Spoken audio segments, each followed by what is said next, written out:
जितने भी हमारे सम्मानित साथी, हमारी सीनियर लीडरशिप जो इस तरफ बैठे हैं, आप सबको प्रणाम करता हूं। और जो माताएं, बहनें, बुजुर्ग, हमारे युवा साथी जितने सामने बैठे हैं, आप सबको भी प्रणाम करके अपनी बात शुरू करता हूं।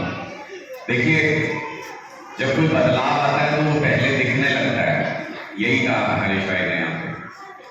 और वो बदलाव ऐसे ही दिखने लगता है, उसमें कोई अलग से सुरखाव के पद नहीं लगे होते। वो बदलाव ऐसे ही दिखने लगता है कि समाज के जो जाने पहचाने लोग हैं, समाज के जो मजबूत साथी हैं, समाज में संघर्ष करने वाले जो लोग हैं, वो अपने लोगों के बारे में सोचने लगते हैं। और जब वो सोचने लगते हैं तो वो सोचते हैं कि अच्छा क्या रहेगा मेरे समाज के लिए, मेरे लोगों के लिए, और फिर वो उस दिशा में चल पड़ते हैं। इसी को बदलाव कहते हैं, और कुछ बदलाव नहीं। एक वक्त था जब बाबा साहब ने सोचा कि हमारा देश संविधान से चलना चाहिए। बाबा साहब ने उसमें जान फूंकी, पूरे देश से विचारों को इकट्ठा करके विदेशों के संविधान को पढ़ के और एक ऐसी पुस्तिका तैयार कर दी जिसमें उन्होंने कहा कि हिंदुस्तान के हर नागरिक को बराबर हक मिलना चाहिए। लेकिन बाबा साहब जानते थे कि सिर्फ किताब में लिखने से हक नहीं मिलेगा, तो अपने समाज को वो क्या कहते थे, कामयाबी का उन्होंने एक ही नुस्खा दिया। कहीं पर भी आप उनके किसी भी किताब में पढ़ लीजिए, उन्होंने उनके किसी भी वक्तव्य में पढ़ लीजिए, एक ही नुस्खा दिया उन्होंने कहा कि अगर जीवन में कामयाब होना है, अगर गरीबी से बाहर आना है, अगर जो जात पात का भेदभाव जो सदियों से चला आ रहा है, अगर उससे बाहर निकलना है, तो सिर्फ एक ही हथियार है आपके पास, कलम। पढ़ लिख लीजिए, अपने बच्चों को पढ़ा दीजिए, तुरंत आप गरीबी से बाहर आ जाएंगे।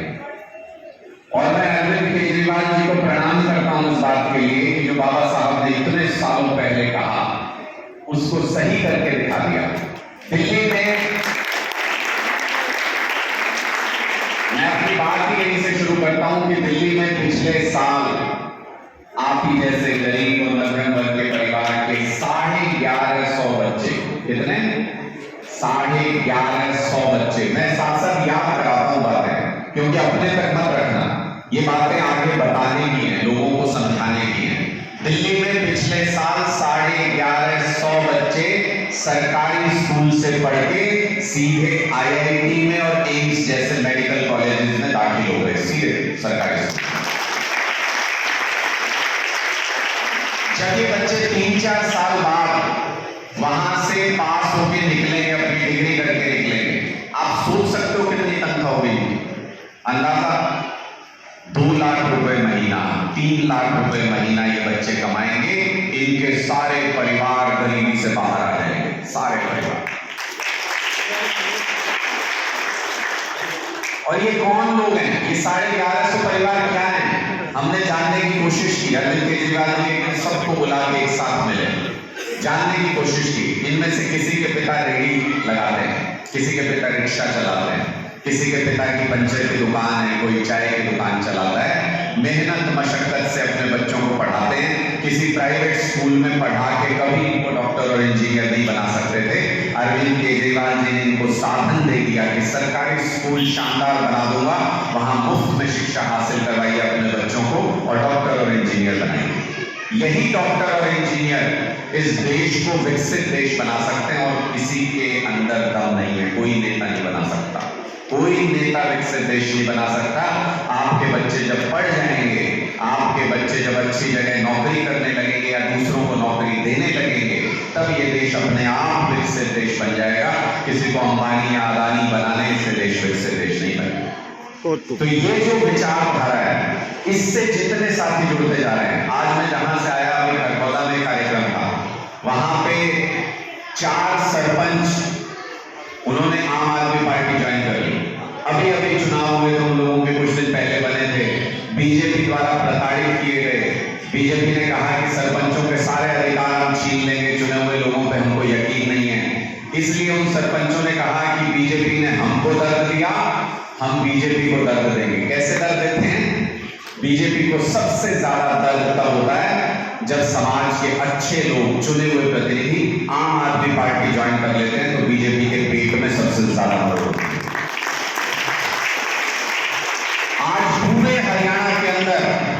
बात को लेकर चर्चा है, अगर किसी को बीजेपी को परेशान करना हो, अगर किसी की बीजेपी से नाराजगी है, उनको सबक सिखाना है, तो उनके लिए एक ही जगह आम आदमी पार्टी की टोपी और पटका पहन लीजिए, बीजेपी के सारे नेता चक्कर काटते रहेंगे। इन लोगों को कांग्रेस से कोई दिक्कत नहीं है, बीजेपी के लिए कांग्रेस से कोई दिक्कत नहीं है। कैसे पता?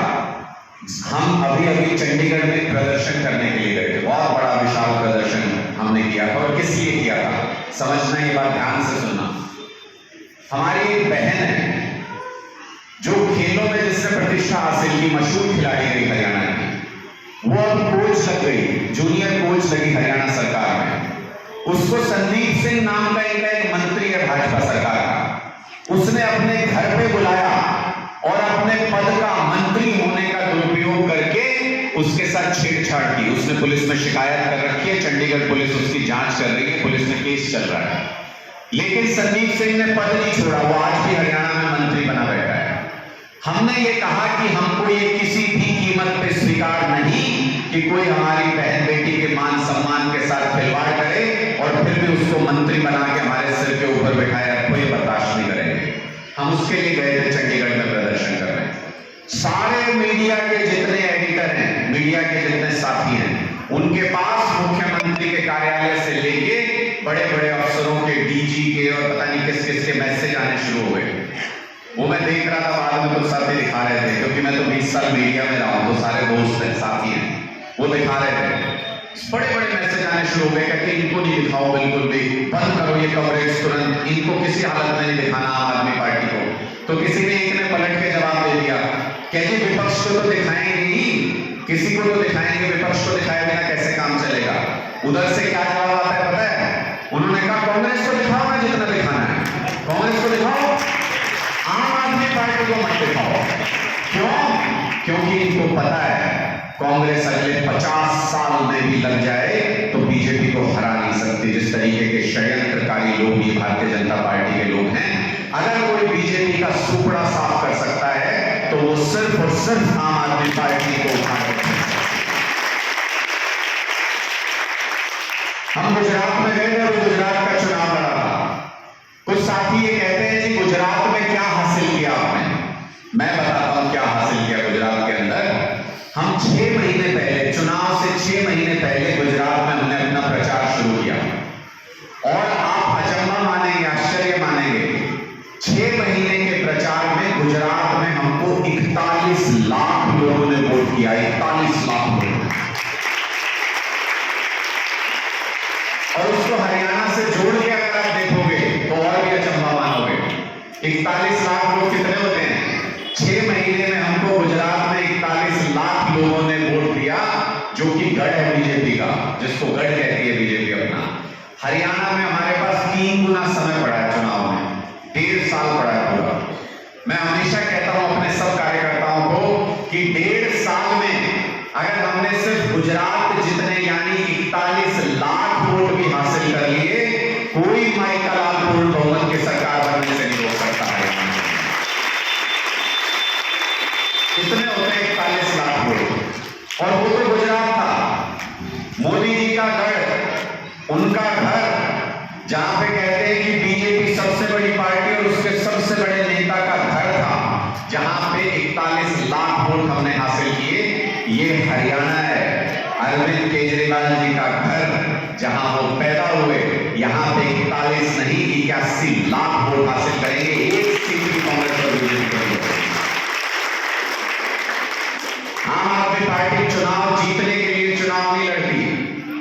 हमारा बहुत छोटा सा इतिहास है, लेकिन जो पढ़ेगा उसको पता चलेगा कि आम आदमी पार्टी सिर्फ चुनाव जीतने के लिए चुनाव नहीं लड़ती, हम लोग विपक्ष का सुपड़ा साफ करने के लिए चुनाव लड़ते हैं। दिल्ली के अंदर हमने 67 सीटें हासिल की, 70 में से 3 बची थी बस। कांग्रेस बीजेपी अपने का जिसको लेनी है ले लो, एक दो। इसी तरह पंजाब के अंदर 117 में से 92 सीट हासिल की। पिछले 30-40 साल के इतिहास में किसी ने इतनी सीट हासिल की थी पंजाब के अंदर। यानी विपक्ष का सुपड़ा साफ होता। क्यों होता है सुपड़ा साफ? आप सोचोगे ऐसा कौन सा इनके पास ऐसा कौन सा इनके पास हथियार है, ऐसा कौन सा इनके पास तिकड़म है कि सुपड़ा साफ कर देते हैं विपक्ष का। सुपड़ा साफ करने के लिए किसी तिकड़म की जरूरत नहीं होती। हमारे पास ना पैसा है, हमारे पास ना सत्ता है, हमारे पास ना गुंडागर्दी है, हमारे पास ये कोई हथियार नहीं है। हमारे पास सिर्फ एक हथियार है कि मेरे दिल की आवाज आपके दिल तक पहुंचनी चाहिए। किसी माइक के लाल में हिम्मत नहीं जो इसको तोड़ के दिखा दे। ये जब चेन बन जाती है हमारे दिल से दिल तक। और कैसे दिल से दिल जुड़ते हैं? बीजेपी के पास आपकी पार्टी के खिलाफ कहने के लिए, अभी हरीश भाई कह रहे थे, ये बहुत बड़े सम्मान की बात होती है टोपी जब आप पहन लेते हैं, पटका जब पहन लेते हैं। हरीश भाई, हमारे को यहाँ पे सम्मान के साथ साथ ये समझ लो कि आपने सांप पहन लिया गले के अंदर। यस, इसीलिए जो सबके विष को धारण कर ले, ऐसी जिम्मेदारी ये पटका है जो आज आपने गले में पहन लिया। यानी अपने पूरे समाज, अपने पूरे वर्ग, अपने पूरी कॉलोनी, अपने पूरे शहर की जिम्मेदारी अपने कंधों पे लेने वाला, जो सिर पे कफन बांध के चले, ऐसे सिपाहियों की जरूरत अरविंद केजरीवाल जी को है। और यहाँ जितने बैठे हैं आम आदमी पार्टी के, अपना घर, अपना परिवार, अपनी नौकरी, अपना सब काम धंधा, सब कुछ दांव पे लगा के इस रास्ते पे निकले। कोई डरता नहीं कि सीबीआई से डरते नहीं, ईडी से डरते नहीं। बीजेपी के पास है क्या हमारे खिलाफ कहने के लिए? आप समझना इस चीज को और अपने साथियों को भी समझाना। क्या है बीजेपी के पास हमारे खिलाफ कहने के लिए? भ्रष्टाचार हम नहीं करते। आज तक हमारे किसी नेता के यहां से 100 रुपए भी बरामद नहीं कर पाए। सीबीआई लगा दी, ईडी लगा दी, पुलिस लगा दी, इनकम टैक्स लगा दिया, किसी दिन इनका बस चला तो फौज भी हमारे पीछे लगा देंगे। लेकिन आज तक 100 रुपए का नोट भी बरामद नहीं कर पाए किसी नेता के यहां से जो काली कमाई का हो। यानी ये तो कह नहीं सकते कि हम भ्रष्टाचार करते हैं, और कहता भी है तो कोई यकीन नहीं करता इनकी बात पे, क्योंकि कुछ बरामद तो कर नहीं पाया आज तक। ये भ्रष्टाचार पे हमें कोई आरोप नहीं लगा सकते, ये हमारे काम के ऊपर उंगली नहीं उठा सकते। ये सिर्फ एक बात कहते हैं, आप बार बार देखोगे, व्हाट्सएप ग्रुप पे भी आएगी, फेसबुक पे भी आएगी, ट्विटर पे भी आएगी, आपको आके भी समझाएंगे बीजेपी वाले कि केजरीवाल मुफ्त दे दे के देश को बर्बाद कर देगा। कहते कि नहीं कहते? यही बात कहते हैं कि नहीं कहते हैं?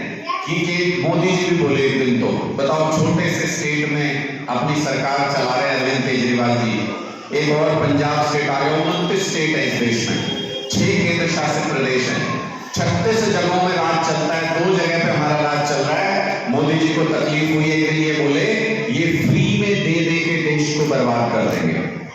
मैं आज आपको इसकी फ्री का राज बता के जा रहा हूं और इनकी पोल पट्टी भी खोल के जा रहा हूं। याद कर लेना इसको, जो भी पूछे उसको बता देना, अगली बार मुंह से उसके शब्द नहीं निकलेगा कभी। दिल्ली के अंदर हम क्या क्या फ्री देते हैं पहले तो ये समझ लीजिए। दिल्ली के अंदर हम बिजली फ्री देते हैं, दिल्ली के अंदर हम पानी फ्री देते हैं, दिल्ली के अंदर प्राइवेट स्कूलों से भी बेहतर सरकारी स्कूलों में शिक्षा फ्री देते हैं, दिल्ली के अंदर अस्पतालों में 10 रुपए की दवाई हो या 10 लाख का ऑपरेशन इलाज फ्री देते हैं। दिल्ली में हमारी माताएं और बहनें बैठी हैं, मैं आमंत्रित करता हूं आपको, दिल्ली में जाएंगे तो बटुआ नहीं निकालना पड़ेगा जेब से, बस में बैठ के कहीं से कहीं तक भी जाइए, बस का सफर फ्री में देते हैं महिलाओं को। 60 साल से ऊपर जिसकी उम्र हो जाए, 60 साल से ऊपर जिसकी उम्र हो, उसको तीर्थ यात्रा फ्री में कराते हैं, फ्री में रहना, खाना, जाना सब कुछ सरकार कराती है।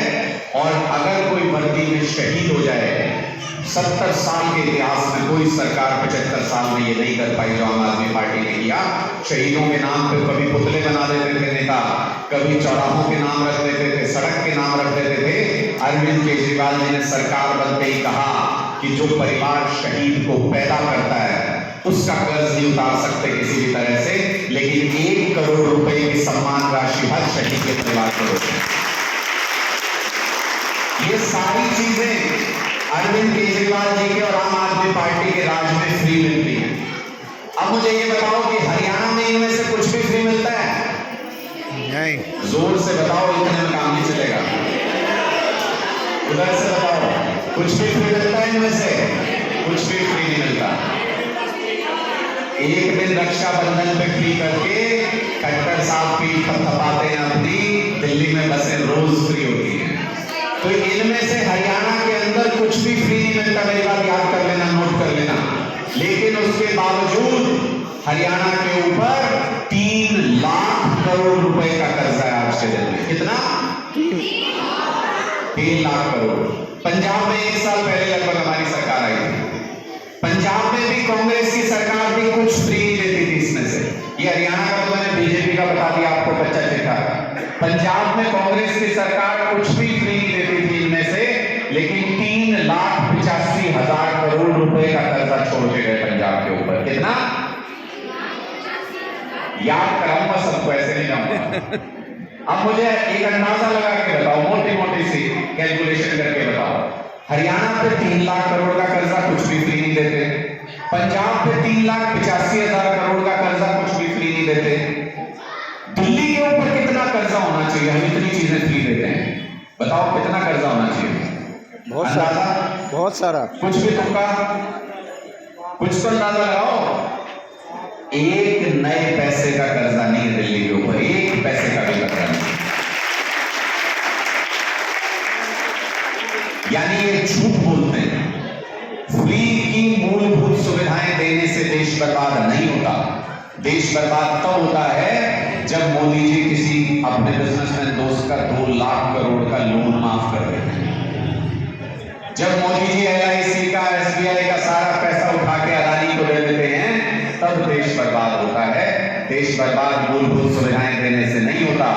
जितने विकसित देश हैं दुनिया में, जितने बड़े मुल्क हैं, उनमें सब में मूलभूत सुविधाएं देना सरकार की जिम्मेदारी होती है। हम तो बार बार इनको आईना दिखाते रहते हैं। अभी अभी यहाँ दिल्ली में तो पता नहीं कब से महिलाओं के लिए बसें फ्री हैं। अभी अभी न्यूयॉर्क ने, अमेरिका में, इतना बड़ा देश, उसके न्यूयॉर्क शहर में वहां की सरकार ने बसें फ्री कर दी लोगों के लिए। तो हमने बीजेपी को आईना दिखाया कि देखो वहां पे भी फ्री कर रहे हैं। ये कहते हैं देश बर्बाद हो जाएगा। सारे विकसित देशों में एजुकेशन फ्री होती है, प्राइवेट स्कूल वहां पे बहुत कम होते हैं। सरकारी स्कूलों को सरकार इतना अच्छा बनाती है, सारे उनमें पढ़ते हैं, वहां पे शिक्षा फ्री होती है। जब आप मूलभूत सुविधाएं फ्री कर देंगे तभी देश तरक्की कर सकता है, तभी लोग देश के बारे में सोचेंगे। आज के दिन में कोई देश के बारे में नहीं सोच रहा। किसके बारे में सोच रहे हैं? ये बिल आएगा बिजली का, कैसे भरूंगा? ये मेरे बच्चे के स्कूल की फीस कैसे भरेंगे? ये PPP में हमारी आमदनी ज्यादा चढ़ा दी, राशन कार्ड कट गया, कैसे ठीक कराएंगे? लाइन में लगे हुए हैं। किसान सोचता है कि मेरी फसल नहीं बिक रही, रेट नहीं मिल रहा, इसका रेट कैसे मिलेगा? इन सब चीजों में हमारी जिंदगी बीत जाती है, पता नहीं चलता। मैं कल गया था दमतान गांव है, दमतान साहिब गांव है नरवाना के पास में। मैं कल वहां गया था, बहुत बड़ी पंचायत चल रही है वहां, हजारों लोग बैठे हुए थे। कल सरकार को झुकना पड़ा, जब हमने समर्थन दिया वहां पे बहुत से लोग भी पहुंचे, सरकार को घुटने टेकने पड़े। पता है क्या मामला था, किस मामले में चल रही थी? कुछ यूनिट बिजली के लिए सरकार ने मजबूर कर दिया एक आदमी को आत्महत्या करने के लिए, कुछ यूनिट बिजली के लिए। ये बिजली वाले घरों में घुस जाते हैं कि बिजली चोरी कर रहे हैं, भाई फोटो खींच लेते हैं। किसी कानून में अधिकार नहीं है इनको आपके घर के अंदर घुसने का, किसी कानून में अधिकार नहीं है, फिर भी सरकार ने खुले छोड़ रखे हैं। कोई आपके घर के अंदर घुस जाएगा, घर में कूद के बहन बेटी किसी भी देर सवेर, कभी सुबह 4 बजे कूद जाएंगे, कभी शाम को घर में घुस जाते हैं, फोटो खींच लेते हैं। आप अगर कहेंगे घर में क्यों घुसे, केस दर्ज कर देंगे आप ही के ऊपर, आप ही के ऊपर केस दर्ज कर देंगे। उस व्यक्ति के ऊपर भी ऐसे ही इन्होंने दबाव बनाया, वो व्यक्ति इतना दबाव में आ गया उसने आत्महत्या कर ली। मैं कल पंचायत में भी बोल के आया, मैंने कहा सोच के देखिए हमारे लिए कितने शर्म की बात है। पड़ोस में दिल्ली में 200 यूनिट बिजली फ्री मिलती है, पड़ोस में पंजाब के अंदर 300 यूनिट बिजली फ्री मिलती है, और यहाँ पे 5, 7, 10 यूनिट के लिए किसी को अपनी जान देनी पड़ती है। लानत है ऐसी सरकार के ऊपर।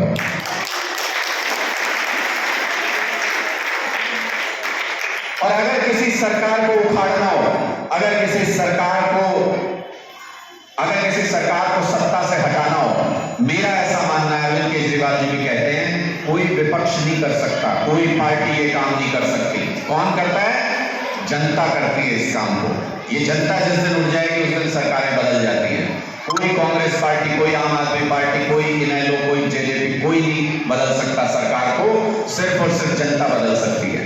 तो मैं हमेशा ये कहता हूं, बीजेपी वाले आपको आपकी जात समझाएंगे, आप बोलना बिजली चाहिए। बीजेपी वाले आपको आपका धर्म समझाएंगे, आप बोलना शिक्षा चाहिए।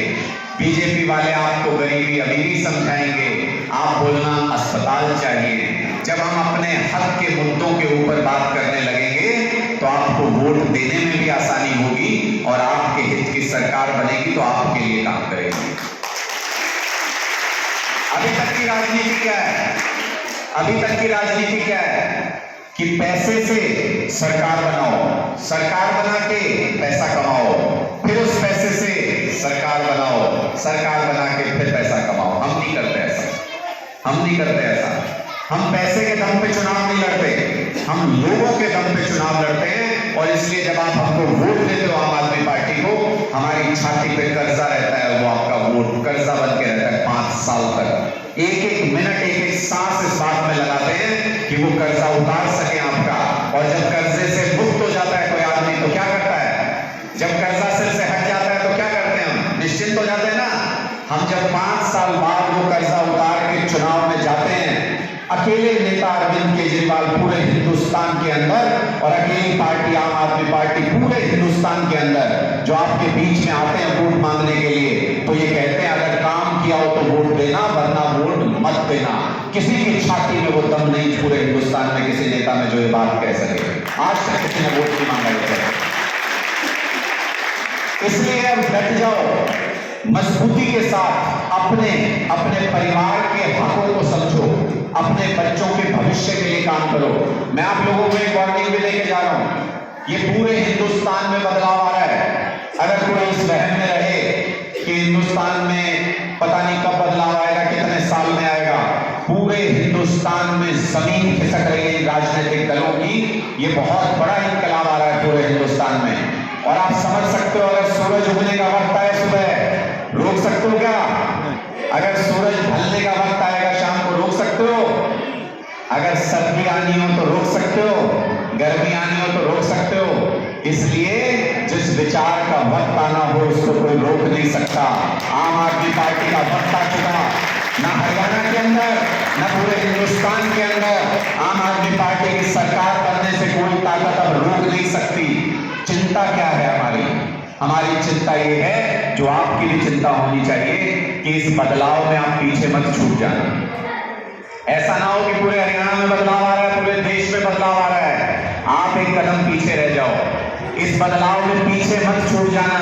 ये छोटे छोटे बच्चे मैं यहाँ पे देख रहा हूँ, जिस दिन ये बड़े हो जाएंगे, अगर आप इस बदलाव में पीछे छूट गए, आपकी आंखों में आंखें डाल के आपको सर झुकाना पड़ेगा उस दिन।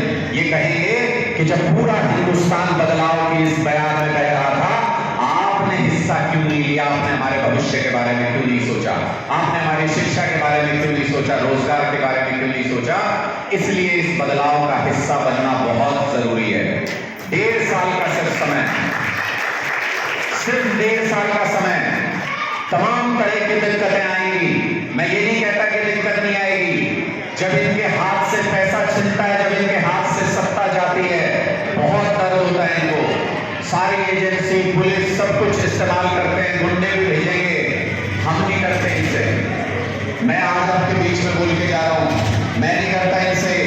सीबीआई, ईडी, पुलिस, गुंडे कुछ मर्जी भेज लो, गोली चलवा लो, सीना तान के खड़े हैं। जब तक बदलाव नहीं आएगा पीछे नहीं हटेंगे। आप सोच लेना आप पीछे हटोगे नहीं हटोगे। तो इसलिए इस बदलाव का हिस्सा बनने के लिए आज सब लोग यहाँ शामिल हुए। आप लोगों ने भी हमारे साथ प्रण ले लिया इस बदलाव का, तो अब चीजें आसान होती चली जाएंगी।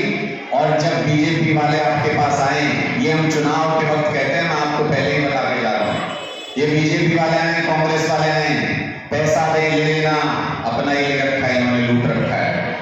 शराब मत देना, शराब गंदी चीज है, शराब मत देना। पैसा दे, कपड़ा दे, कोई और फायदा पहुंचाएं, बोलो डबल दो, इस बार रेट बढ़ गया, डबल लेना।